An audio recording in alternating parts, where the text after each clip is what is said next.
There was a time in my life when I avoided dessert because I just didn't think that it was worth the guilt.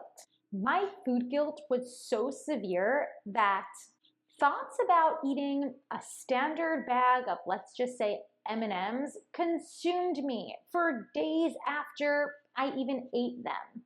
And while this mental parade of food guilt was exhausting, it, without fail, made its way into my brain, impacting my food choices. Every time I thought that my, and I quote, willpower failed and I destroyed my efforts at, and I quote, clean eating, that it was my fault. Whatever I was doing was wrong. It wasn't until I began to heal my relationship with food when I realized that my pursuit of these so-called, and I quote, healthy eating behaviors were driving the very guilt I experienced after each meal and snack time. My relationship with food was challenged. And in order for me to have overcome that, I needed to take a very proactive approach to dismantling food guilt once and for all. And today, I'm teaching you how to do exactly the same. I'm Rachel Fine, registered dietitian nutritionist and founder of To The Point Nutrition. A dancer's performance is a direct result of hard work and motivation. So where does food fit into this? There's a lot of myths and a ton of antiquated ideals, and I'm here to dispel those. Hi, I'm Rachel Fine. I'm a registered dietitian nutritionist working with dancers to help them build supportive relationships with food, in addition to learning how to utilize food in a way that optimizes their performance. So many dancers struggle with food guilt, feeling bad after eating any food, whether it's a more indulgent food like dessert or not. Whatever it is, feeling like we shouldn't be eating something, or feeling like we need to save up or compensate for having eaten something is not helping our relationship with food and ultimately hurting our performance potential. Interestingly, we're not born feeling guilty for eating. I mean, think about that. It actually sounds kind of funny. If you're familiar with a baby, you know that babies communicate their basic needs for survival, which essentially means they cry when they're feeling hungry, and when they're approaching satiety, they stop eating. For anyone who's walking along the journey of learning how to regain their ability to eat intuitively, it's actually quite fascinating to experience the eating behaviors of a baby and or a toddler, those that truly run more on instinct rather than their food choices or eating behaviors being impacted by so many of those external cues that impact so much of our decisions around food, like what we should be eating, when we should be eating, and how much we should be eating. Food guilt is often taught, and it stems from messages of dancer diet culture. Those same messages that tell you which foods you, quote, should or, quote, should not be eating. The same ones that categorize foods into being good or, and I quote, healthy, or bad, and I quote, unhealthy. The problem is that when we feel guilty about what we're eating, we are negatively impacted from not just a physical standpoint, but it also impacts our mental and emotional well-being. When we associate food with being bad or unhealthy, we almost always ignite a cascade of subconscious desire for those foods. Case in point, the more we attempt to strive for control or willpower around certain foods, the more we end up driving ourselves to feel very out of control around those very foods. So when that supposed willpower fails, we ultimately feel these overwhelming feelings of food guilt. But let's make one thing clear. Willpower is just a divisive tool set forth by dancer diet culture. It helps to shift the blame away from the actual restrictive diet onto you, making you feel like you're doing something wrong with food, when in fact, it's actually the very restrictive nature of eating that does not work for us, neither in the short term or in the long term. Remember, diets don't work. In fact, we often see 98% of diets ultimately fail, and the remaining 2% most often parallel those behaviors of an eating disorder. A previous study has demonstrated that those who associate indulgent foods with guilt are more likely to feel less in control over those same foods when experiencing heightened emotional distress.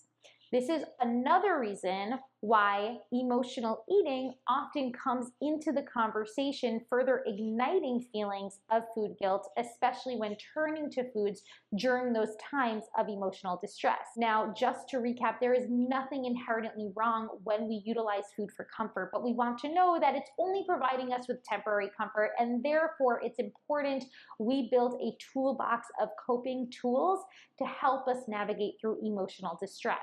But dancers need to stop feeling guilty about their food choices.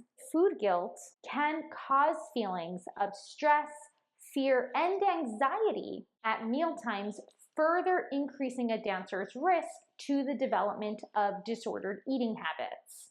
So truth is, what comes first, the food guilt or the disordered eating? Most often, but not always, they will coincide with each other. Whether it's an ice cream sundae or your favorite salad, all foods can truly fit into a dancer's meal plan. And food guilt should never be served alongside it. Instead, we want to get to a point where eating as a life experience brings on fulfillment, appreciation, satisfaction, and maybe even joy.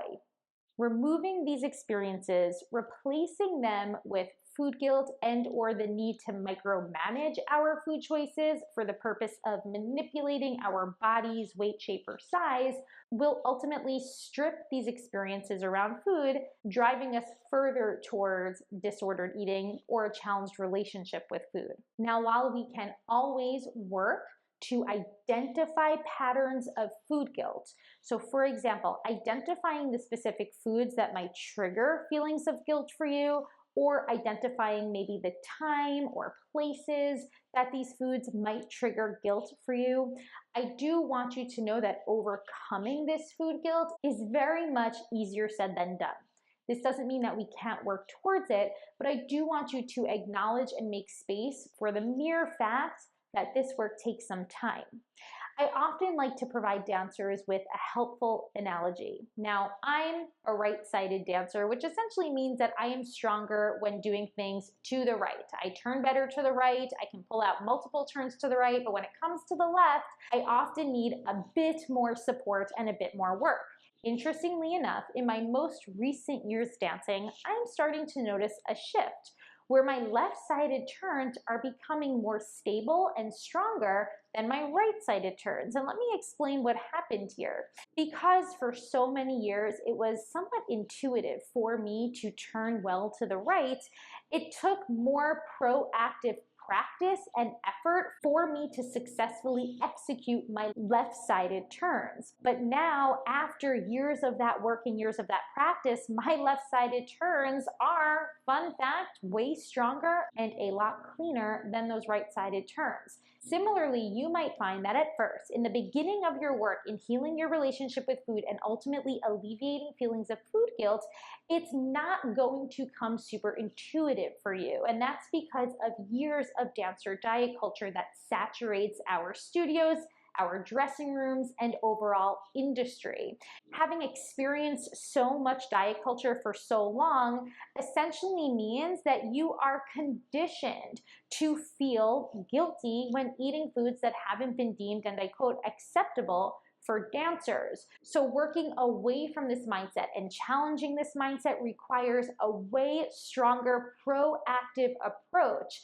Down the road, you are likely to experience an easier time alleviating yourself from food guilt. It might be harder now, but the goal is that putting the work in now, when the inevitable comes, when thoughts about food guilt overwhelm us and we are better set up to challenge and navigate them and ultimately dismantle them once and for all. So remember, it might take a stronger proactive approach now to help alleviate feelings of food guilt. It might not come overnight. You might experience tons of food guilt at your meals and snacks, even for the upcoming few months. But over time, our goal is to continue to work through these thoughts together. So ultimately, you'll feel stronger and more set up to challenge them. Let's go through 5 actionable tips so that you can begin this work starting today. First and foremost, we want to continue the work of identifying and validating our feelings of food guilt. Remember, disordered eating and those unsupportive thoughts around food are unfortunately normalized and even glorified in dance culture at large. So it's nearly impossible for dancers to not experience an heightened awareness towards foods that we often think of or that dancer diet culture has deemed to be less nourishing. To identify these messages takes a ton of unlearning and some serious self-reflection. First, consider some patterns. Are there certain foods or times when you most experience your food guilt? Maybe it's when you're eating out with others, when you feel that you're having more mindless experiences with food. I previously discussed why mindless eating need not be something dancers fear or necessarily avoid, but rather how we can best navigate through it in order to, when accessible, experience more mindful eating behaviors. Do you feel your food guilt most when you're eating those foods deemed less nourishing? If so, I want you to remember that nutrition is supposed to help guide your food choices, but it should never dictate them. We have tons of opportunities to get in nourishing meals and snacks throughout our days, weeks, years, and so forth. Not every food you eat needs to be a nutrient-packed superstar. This brings me to the second actionable tip, and that's to start breaking food rules, especially when eating foods that have been deemed less, and I quote, safe, foods that feel scarier to you, such as for many dancers, this is common, more processed types of foods. You might also feel an overwhelming sense of distrust around these foods. Perhaps you feel like once you start, you'll never be able to stop. However, avoiding these same foods are going to drive that restrictive mindset, ultimately driving cravings upwards and making you more vulnerable to the potential of feeling very out of control around these same foods. Breaking your food rules requires the building of trust and the utilization of unconditional permission.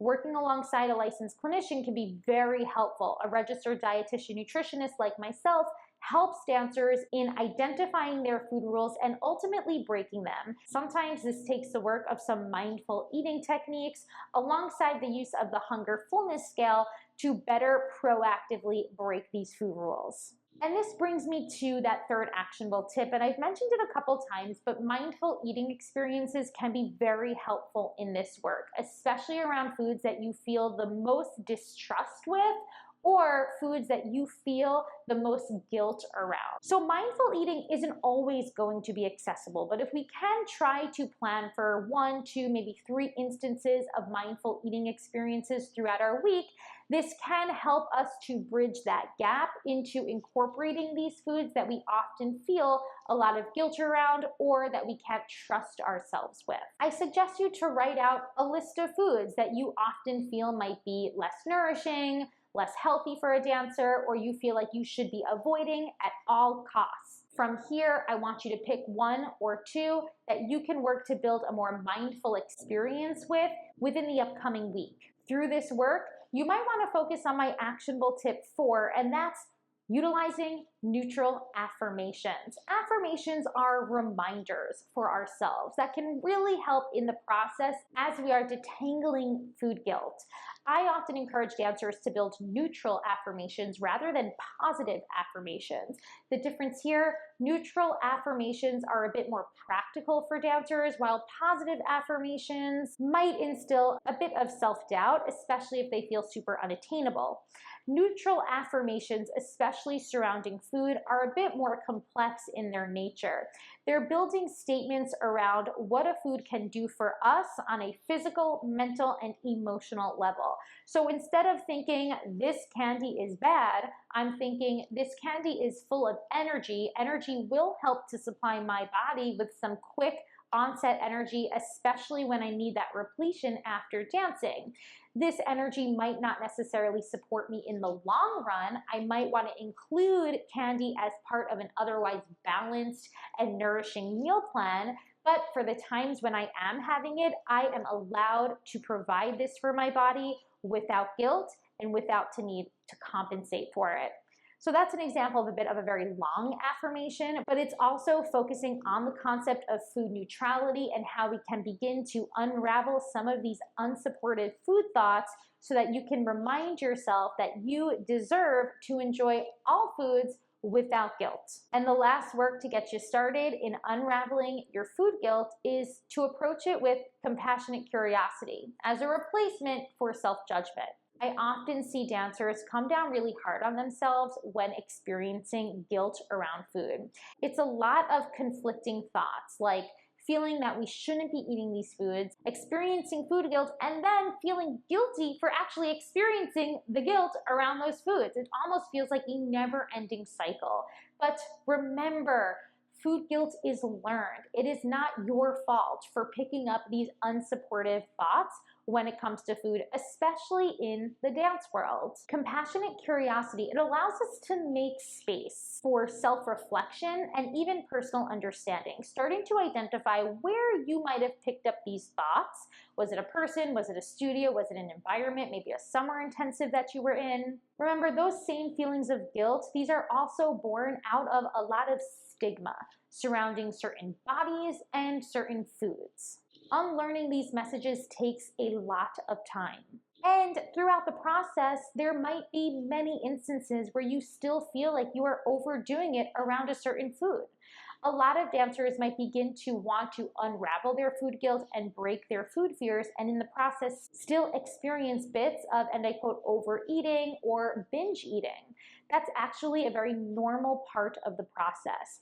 And this is where working alongside a licensed professional like a registered dietitian nutritionist can provide an incredible amount of support. For the dancers I work with, we do this step by step, one food at a time, until ultimately we are removing food from those glorified pedestals, bringing them down with the work of food neutrality, viewing foods through a neutral lens, providing ourselves with what we call unconditional permission to ultimately unravel the guilt surrounding those foods. Because here's the deal, experiencing guilt, fear, anxiety, and stress at mealtimes limits your mental and emotional space to enhance your personal artistry on stage. Together, we can work through your food guilt so that at meal and snack times, you will feel more supportive and less overwhelmed with that cascade of thoughts and emotions that currently might be leaving you feel quite limited both in the studio and on stage. I hope you're walking away with some newfound insight, but if not, please reach out. Check out my blog, dancenutrition.com, where I cover way more on this topic and more to help you in building a more supportive relationship with food. Until next time, I'll talk to you soon.